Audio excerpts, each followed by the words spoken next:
Hello friends, मेरा नाम है रोहित और आप देख रहे हैं यूट्यूब पे पहली बार ABCD सर।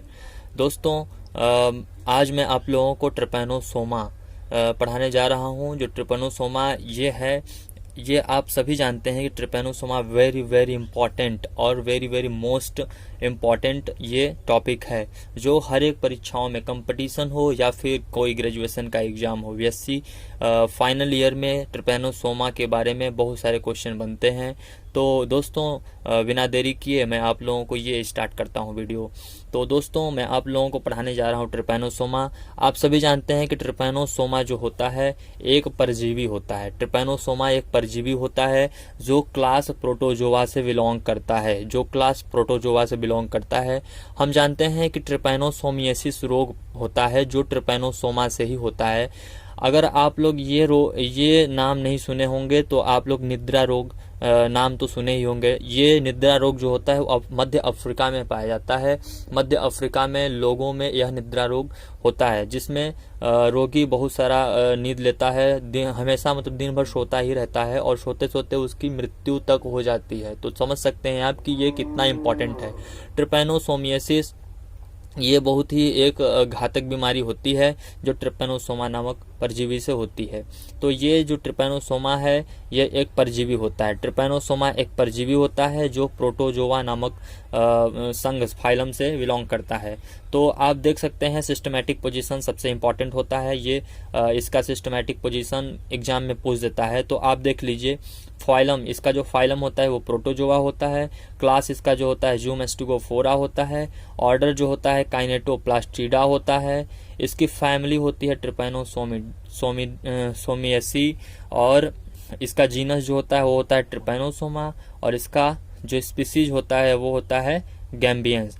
तो आप देख सकते हैं कि ये हमने क्लासिफाई किया है और इससे अच्छा होगा कि आप लोग एक कापी और कलम ले लीजिए और हमारे जो बता रहे हैं हम अपने इन सब चीज़ों को आप नोट करते चलिए, ताकि ये हमेशा आपके दिमाग में रहे और जब क्वेश्चन ये एग्जाम में आए तो आप बड़ी आसानी से उस क्वेश्चन का जवाब देके अपने घर आए।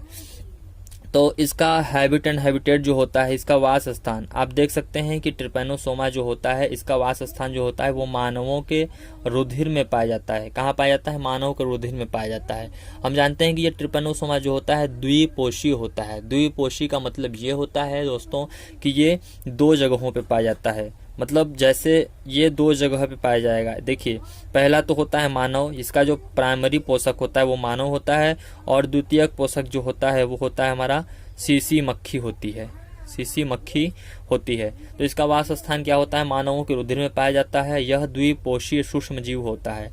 क्या होता है? यह द्विपोषीय सूक्ष्म जीव होता है जो कि सीसी मक्खी के आहार नाल में, और जो द्वितीयक इसका जो सेकेंडरी होस्ट होता है वो होती है सीसी मक्खी के आहार नाल में पाया जाता है। एलिमेंट्री कैनाल जो होता है उस एलिमेंट्री कैनाल में यह पाया जाता है। सीसी मक्खी इसका वाहक होती है। क्या होती है? वाहक। जैसे ये ट्रिपैनोसोमियासिस रोग होता है तो इस रोग को फैलाने का काम कौन करता है? वो करती है सीसी मक्खी। जैसे मान लीजिए, आपको फॉर एग्जाम्पल समझने के लिए बता रहा हूँ, जैसे कोरोना वायरस, हाल ही में भी कोरोना वायरस इतनी बड़ी महामारी बन गई है कि आप खुद जानते हैं, आप सब जानते हैं कोरोना वायरस के बारे में। तो कोरोना वायरस का वाहक कौन फैलाता है? कोरोना वायरस को तो मानव ही फैला रहा है। तो मानव क्या है? मानव इसका वाहक है। जो फैलाता है उसे वाहक कहते हैं। ऐसे ही इस रोग को फैलाने का काम कौन करता है? वो करती है सीसी मक्खी। इसलिए क्या है? यह वाहक है। तो दोस्तों, उसके बाद फिर सेकंड नंबर पे हम बात करते हैं संरचना के बारे में बात करते हैं। तो इसका सबसे पहले हम लोग शेप और साइज के बारे में पता कर लेते हैं। तो इसका जो शेप होता है, ट्रिपैनोसोमा का जो शेप होता है वो कैसा होता है? चपटा होता है, पत्ती के आकार का होता है। जो आपको हम आगे अभी स्ट्रक्चर इसका दिखाएंगे, इमेज के माध्यम से आपको समझाने की कोशिश करेंगे। तो चपटा पत्ती के आकार का होता है। इसकी साइज जो होती है वो 10 to 40 माइक्रोमीटर लॉन्ग होती है। जो लंबाई इसकी होती है वो कितना होता है? 10 से 40 माइक्रोमीटर लॉन्ग होता है। और इसका जो चौड़ाई होती है 2.5 से 10 माइक्रोमीटर होती है। 2.5 से 10 माइक्रोमीटर इसकी चौड़ाई जो होती है वो होती है 2.5 to 10 माइक्रोमीटर इसकी चौड़ाई होती है। तो आप देख सकते हैं लंबाई और चौड़ाई का जो अनुपात है 10 से 40 माइक्रोमीटर लॉन्ग होता है और 2.5 माइक्रोमीटर यह चौड़ा होता है, ब्रीथ होता है। उसके बाद फिर आप लोग देख सकते हैं इसका जो स्ट्रक्चर होता है वो टू टाइप में डिवाइड होता है। तो इसका स्ट्रक्चर आप देख सकते हैं, एक एक्सटर्नल होता है। एक्सटर्नल स्ट्रक्चर मतलब जो बाहर की चीज़ें दिखाई देती है, हम बाहर से इसको क्या देखते हैं, हम बाहर इसके जो देखते हैं उसे कहते हैं हम एक्सटर्नल स्ट्रक्चर। और जो इंटरनल स्ट्रक्चर अंदर की जो चीज़ें होती हैं, जो अंदर पाया जाता है, उसे कहते हैं एक्सटर्नल स्ट्रक्चर कहा जाता है। तो एक्सटर्नल स्ट्रक्चर मतलब आप जानते ही हैं, जान चुके हैं कि बाह्य संरचना होती है। तो बाह्य संरचना में हम लोग क्या क्या देखते हैं, बाहर से हम लोग देखते हैं पेलिकल देखते हैं। पेलिकल, यह जो पेलिकल होता है वो होता है इसके बॉडी का कवरिंग पार्ट होता है। जैसे हम लोगों का कवरिंग पार्ट क्या होता है, स्किन होता है, स्किन होता है, वैसे ही ये पेलिकल जो होता है वो स्किन का ही काम करता है। किसका, ट्रिपैनोसोमा में। उसके बाद एक फ्लैजला पाया जाता है इसमें एक फ्लैजला पाया जाता है। क्या पाया जाता है, फ्लैजला मतलब कसाब, जिससे वो लोकोमोशन करता है, अपनी गति मूवमेंट करने के लिए। जैसे हम लोगों के पास पैर होता है वैसे ही ट्रिपैनोसोमा के पास क्या होता है, फ्लैजला होता है, फ्लैजला, जिससे ये एक जगह से दूसरी जगह पे जा सकता है। अंडुलेटिंग मेम्ब्रेन दिखाई देता है। तो अंडुलेटिंग मेम्ब्रेन का मतलब होता है कि जैसे पेलिकल से जो फ्लैजला चिपका रहता है, जो पेलिकल से फ्लैजला चिपका रहता है, तो जब फ्लैजला खींचता है, चलने में जब फ्लैजला खींचता है, ऊपर की तरफ नीचे की तरफ खिंचाई पड़ता है, तो वह एक झिल्ली की तरह दिखता है, उसे ही कहते हैं हम अंडुलेटिंग मेम्ब्रेन कहते हैं। दोस्तों, अगर आप लोगों को ये चैनल पसंद आ रहा है, ये वीडियो पसंद आ रहा है, तो इस चैनल को लाइक करें, सब्सक्राइब करें और शेयर करें। तो चलिए आगे इंटरनल स्ट्रक्चर के बारे में हम लोग बात करते हैं। इंटरनल स्ट्रक्चर जो होता है, इसमें हम लोग क्या देखते हैं, इसमें आंतरिक संरचना हम लोग पता करते हैं। आंतरिक संरचना के बारे में हम लोगों को जानकारी मिलती है, तो उसे कहते हैं इंटरनल स्ट्रक्चर। तो इंटरनल स्ट्रक्चर हम लोग क्या देखते हैं, इंटरनल स्ट्रक्चर में दो चीजें हम लोग दिखाई देती है। एक तो साइटोप्लाज्म होता है, उसका कोशिका द्रव होता है, दूसरा होता है न्यूक्लियस। तो कोशिका द्रव जो होता है हम जानते हैं दो तरह का होता है कोशिका द्रव। टू टाइप का कोशिका द्रव पाया जाता है, किसमें, ट्रिपैनोसोमा गैम्बियंस में पाया जाता है, टू टाइप का। तो फर्स्ट टाइप होता है एक्टोप्लाज्म। एक्टोप्लाज्म मतलब बाह्य कोशिका द्रव्य, बाह्य कोशिका द्रव, और ये इसका मतलब आंतरिक कोशिका द्रव्य, बाह्य कोशिका द्रव्य और आंतरिक कोशिका द्रव्य। तो साइटोप्लाज्म कितने टाइप का होता है, टू टाइप का होता है। उसके बाद फिर दूसरा क्या होता है, न्यूक्लियस होता है। तो न्यूक्लियस, ये जो एक्टोप्लाज्म होता है, इंडोप्लाज्म होता है, जो अंदर जो इंडोप्लाज्म होता है, उसके मध्य में एक अंडाकार क्या पाया जाता है, न्यूक्लियस पाया जाता है। और न्यूक्लियस के अंदर क्या पाया जाता है, एक केंद्रिका पाई जाती है। न्यूक्लियस के अंदर एक केंद्रिका पाई जाती है। स्ट्रक्चर हो गया। उसके बाद संरचना के बाद हम लोग इसका रिप्रोडक्शन देखेंगे। तो हम जानते हैं कि ट्रिपैनोसोमा जो होता है वो कैसा होता है। देखिए, सबसे पहले रिप्रोडक्शन जो होता है, रिप्रोडक्शन का मतलब क्या होता है, रिप्रोडक्शन मतलब पुनः उत्पादन करना। किसी जीव का पुनः उत्पादन होना ही क्या कहलाता है, रिप्रोडक्शन कहलाता है। तो इसका रिप्रोडक्शन जो होता है, हम जानते हैं कि ट्रिपैनोसोमा जो होता है वो द्विपोषी होता है। द्विपोषी मतलब इसका जो प्राइमरी होस्ट होता है, जो प्राथमिक पोषक होता है वो होता है मानव, और जो द्वितीयक पोषक होता है वो होता है हमारा सीसी मक्खी होती है। तो इसमें जो जीव का पुनः उत्पादन होता है, इसमें क्या होता है, जीव का पुनः उत्पादन होता है। तो ट्रिपैनोसोमा द्विपोषद जीव होता है। हम जान चुके हैं कि ट्रिपैनोसोमा क्या होता है, द्विपोषद जीव होता है, जिसका प्राथमिक होस्ट कौन होता है, मानव होता है, और द्वितीय होस्ट कौन होता है, सीसी मक्खी होता है। चलिए, इसमें हम जानते हैं कि इसमें जो रिप्रोडक्शन का टाइप होता है वो होता है हमारा असेक्सुअल रिप्रोडक्शन। सेक्सुअल रिप्रोडक्शन नहीं पाया जाता है, क्योंकि इसमें ये मेल और फीमेल नहीं पाए जाते हैं, एक ही ट्रिपैनोसोमा पाया जाता है। तो असेक्सुअल रिप्रोडक्शन में कैसे रिप्रोडक्शन होता है, चलिए आज इस चीज को भी हम लोग डिस्कशन कर लेते हैं। तो इसमें कोई भी अलैंगिक जीव के द्वारा अपनी प्रजाति को सुरक्षित रखी जाती है। देखिए, अलैंगिक जीव से क्या होता है, अपनी प्रजाति को सुरक्षित रखा जाता है। मतलब ये जैसे ट्रिपैनोसोमा है, तो ट्रिपैनोसोमा अगर मर जाएगा तो उसका कोई प्रजाति भी तो रहना चाहिए, उसका पीढ़ी दर पीढ़ी कैसे बढ़ेगा। एक ट्रिपैनोसोमा से, अगर ट्रिपैनोसोमा एक ही ट्रिपैनोसोमा रहेगा तो आज ट्रिपैनोसोमा आज तक होता ही नहीं, खत्म हो गया होता, अभी तक उसका कुछ भी नहीं बचा होता। तो एक जीव जो रिप्रोडक्शन होता है, रिप्रोडक्शन से क्या होता है, उस पुनः जीव का उत्पादन होता है, उस जीव का पुनः उत्पादन होता है, इसलिए इसे रिप्रोडक्शन नाम दिया जाता है। रिप्रोडक्शन का मतलब आप समझ सकते हैं, री प्लस प्रोडक्शन, दोबारा उसका प्रोडक्शन होना ही रिप्रोडक्शन कहलाता है।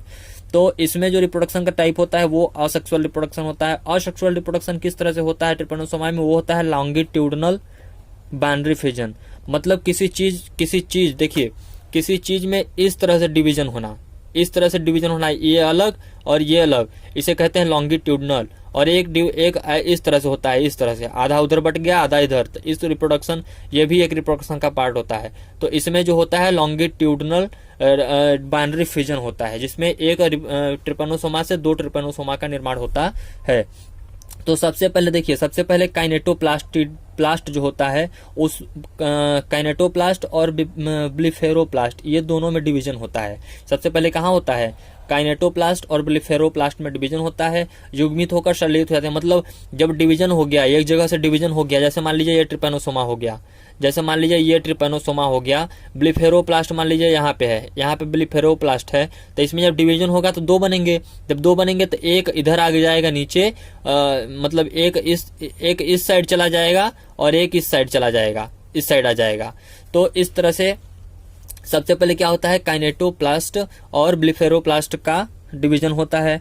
इसके बाद क्या होता है, देखिए ट्रिपेनोसोमा है, जब एक जो बूढ़ा वाला ट्रिपेनोसोमा रहेगा तो उसमें तो एक फ्लैजिला था ही, तो जब इसका फ्लैजिला का डिवीजन होगा तो क्या होगा, जो पुराना वाला फ्लैजिला है वो किसी एक के पास रख लिया जाएगा और दूसरे के पास क्या होगा, नया फ्लैजिला का निर्माण होगा, नया बनता है। ठीक, तीसरा क्या होता है, इसके बाद ट्रिपेनोसोमा का जो न्यूक्लियस होता है, न्यूक्लियस में डिवीजन होता है, तो न्यूक्लियस में माइटोसिस डिवीजन होता है। कौन सा डिवीजन होता है, माइटोसिस डिवीजन होता है। माइटोसिस डिवीजन करने से मतलब क्या होता है कि एक ट्रिपेनोसोमा है, देखिए यहाँ पे बता रहे हैं, एक ट्रिपेनोसोमा है तो ट्रिपेनोसोमा का न्यूक्लियस है, तो ये जब माइटोसिस डिवीजन होगा तो इसमें क्या होगा, 2 ट्रिपेनोसोमा के न्यूक्लियस बन जाएंगे, तो एक पुराने वाले में चला जाएगा और एक नए वाले में चला जाएगा। इससे क्या होगा, ये देखिए, इसको क्या कहेंगे हम लोग, पेरेंट न्यूक्लियस कहेंगे। और ये दोनों जो बने हैं माइटोसिस डिवीजन के बाद बने हैं, इसे क्या कहेंगे हम लोग, इसे कहेंगे डॉटर न्यूक्लियस कहेंगे। चलिए देख, ये हो गया रिप्रोडक्शन। इस तरह से फिर इसके करने के बाद फिर क्या होगा कि ट्रिपेनोसोमा धीरे धीरे डिवीजन होके ये क्या होगा, ये 2 ट्रिपेनोसोमा में बट जाएगा, तो वो हो गया डॉटर। मतलब जैसे मान लीजिए ये ट्रिपेनोसोमा है, ये ट्रिपेनोसोमा है, इसमें डिवीजन होगा, जब सारी चीजें डिवाइड हो गई, 2 पार्ट में बट गई सारी चीजें, तो ऐसे एक ट्रिपेनोसोमा और ये बन जाएगा और एक ट्रिपेनोसोमा ये। तो ये क्या था, ये पेरेंट ट्रिपेनोसोमा था और 2 जो बने हैं वो हो गया डॉटर ट्रिपेनोसोमा। इसलिए इस वजह से ये रिप्रोडक्शन कंप्लीट हो जाता है। चलिए इसके स्ट्रक्चर के बारे में पता कर लेते हैं। देखिए ये ट्रिपेनोसोमा का हमने फिगर ड्रा किया है, आप देख सकते हैं। तो ये ट्रिपेनोसोमा है, तो ट्रिपेनोसोमा है। ट्रिपेनोसोमा में क्या क्या चीजें थी जो आपको हम बताए, अगर समझ में नहीं आ रही है तो मैं बता देता हूँ फिर से। ट्रिपेनोसोमा की स्ट्रक्चर है, तो देखिए ट्रिपेनोसोमा में ये है ब्लिफेरोप्लास्ट। क्या है ये, ब्लिफेरोप्लास्ट, जहां से फ्लैजिला का ऑरिजिन उत्पत्ति होती है उसे कहते हैं ब्लिफेरोप्लास्ट कहते हैं। उसके बाद आप देख सकते हैं ये जो उसका कवरिंग है, जो भी बॉडी का पूरा कवरिंग है उसे क्या कहते हैं, उसे कहते हैं पेलिकल। क्या कहते हैं, पेलिकल। ये क्या होता है, आवरण होता है। ट्रिपेनोसोमा का जो शरीर जिस आवरण से ढका रहता है उसे ही कहते हैं पेलिकल। उसके बाद हम जानते हैं कि ये इसके अंदर क्या पाया गया है, इसके अंदर पूरा टोटल इसके अंदर पाया जाता है ये साइटोप्लाज्म पाया जाता है। और साइटोप्लाज्म कितने टाइप का होता है, साइटोप्लाज्म होता है 2 टाइप का। कौन कौन, एक्टोप्लाज्म, इंडोप्लाज्म। आप लोगों को एक्टोप्लाज्म बताया था, तो एक्टोप्लाज्म जो बाहर जो पेलिकल के पास पाया जाता है चारों तरफ उसे कहते हैं एक्टोप्लाज्म, और जो अंदर पाया जाता है ये उसे क्या कहते हैं, उसे कहते हैं हम लोग इंडोप्लाज्म। जैसा कि मुझे उम्मीद है कि आप लोगों को समझ में आ गया होगा। उसके बाद पाया जाता है एक न्यूक्लियस, अंडाकार गोलाकार एक न्यूक्लियस पाया जाता है, ये न्यूक्लियस हो गया। और इसके अंदर जो ये दिख रहा है आपको, ये क्या है, न्यूक्लियोलस है, मतलब केंद्रिका। ये तो हो गया केंद्रक और ये हो गया केंद्रिका, ये जो बीच में पाया जा रहा है।